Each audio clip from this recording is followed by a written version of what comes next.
కోర్టులా ఏ విధంగా తీర్పు వస్తే ఆ విధంగా నేను ఒప్పుకుంటా. నేను కూడా ఒప్పుకుంటా. నీకు మీ మొత్తము న్యాయమూర్తికి లక్పతికి ఏం లేదన్నా నేను ఒప్పుకుంటా. నేను కూడా అదే విధంగా ఒప్పుకుంటా. ఒకవేళ మల్లేశంకే భూమి అంటే ఒప్పుకుంటా. Very good. నీకు లక్పతి నువ్వు వెళ్ళిపోవాలన్నా ఒప్పుకుంటా. Very good. కలాస్ అంతా చెప్పానా లక్పతి నీకు ఇంత భూమి నీదంటే అట్లా ఒప్పుకుంటా.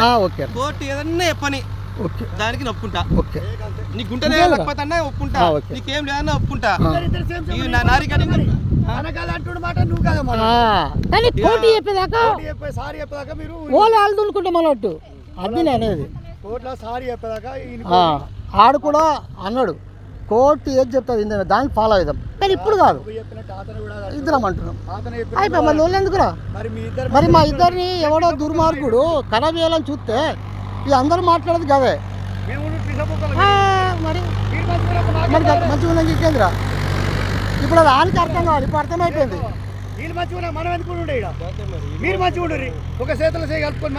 మటుకు నేనేమంటున్నా కోర్టు ఏది చెప్తుంది కోర్టు కూడా కాదు. అడుగు ఒక మంచి ఇప్పుడు మళ్ళీ ఆడు పెట్టగా నువ్వు పెట్టగా మధ్యలో ఖర్చుల పాలవుతుర్రు. మంచిగా ఖర్చుల పాలవుతుర్రు. వాళ్ళు ఏం తెలియదు బతికేది ఓలేనా